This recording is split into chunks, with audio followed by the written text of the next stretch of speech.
আজ আমি পৌঁছে গেছি আমাদের পুরুলিয়ার গোলামারা ড্যাম সংলগ্ন এলাকায়। অনবরত বৃষ্টি আর সেই বৃষ্টির জলে নাজেহাল অবস্থা পুরুলিয়ার বাসিন্দাদের।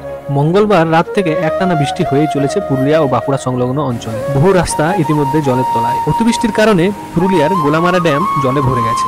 পুরুলিয়ার বিভিন্ন ড্যামগুলির অবস্থা বর্তমানে বর্ষার জলে একদম দেখার মতো। বেশ কিছু ড্যাম কানায় কানায় ভর্তি এবং কিছু ড্যাম থেকে জল ছাড়া হচ্ছে।